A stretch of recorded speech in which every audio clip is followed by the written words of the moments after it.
Stage Wonder coming at you from my van down by the river. Well, I don't think we've been any closer to World War III than we are right now. And that's saying something, since I grew up in the Cold War, and we got awfully close to a lot of different confrontations with the Russians. But this is beginning to look like we may actually go to war with Russia over what's happened in Syria.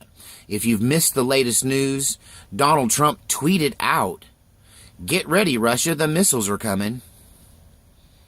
That he's threatened to attack Russians on the ground in Syria over this gas attack, claiming that if you didn't want to get cruise missiled and bombed by the United States, then you shouldn't have supported a rabid animal who is gassing their own people and enjoying it. This is a paraphrase from his tweet this morning. We know from reports of the last 24 to 48 hours that there is military aircraft and ships rendezvousing and rallying in the Mediterranean.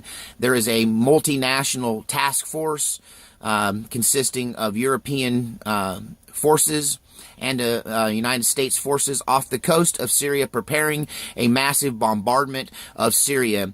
And no doubt Russians are on the target list, rather than us being able to say, "Oops, sorry Russians, we accidentally killed some of your guys while we were trying to get these bad Syrians," like we have done in the past. All that's out the window now, because Trump's tweet says, "We're targeting you, Russia."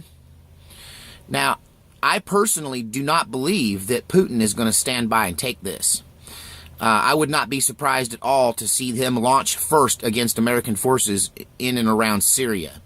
That this could very well trigger World War III, thermonuclear war between these superpowers. That I think Russia has been telling us even before all this happened that they have had enough out of America. They're tired of being accused of hacking the elections. I don't think they hacked the elections. I think Seth Rich, a Democratic insider, gave the WikiLeaks the emails. I don't believe that the Russians had anything to do with hacking our election. If anything, the deep state tried to hack our election and almost got away with it. So they're tired of being treated this way. Russia is tired of the false accusations. And now they're tired of being accused of being part of this gas attack.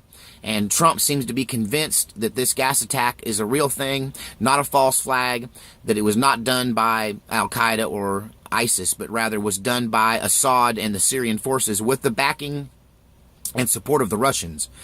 And that the Russians now are being targeted in Syria. I would not be surprised to see Putin take the first punch. He knows the missiles are coming now. Donald Trump told him, "Duck, they're coming." I don't believe that was a smart move at all. If you're going to hit somebody, just hit them. But he told him, "Okay, we're going to hit you."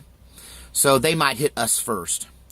If I were you, I would make sure that you had a gas mask on hand, that you had some place to get underground, that you had some kind of thermonuclear war plan to survive. Even you got to have some kind of plan, even if it's just to mix yourself a strong drink, sit by the window and wait for the missiles to come. But it looks to me like we may be heading into uncharted, unknown territory, that we are the closest to thermonuclear war we've ever been in my lifetime, and that is saying something. So, wow. Get ready to duck. Fireworks in Syria coming at you. It's going to be an interesting news week. God save our republic.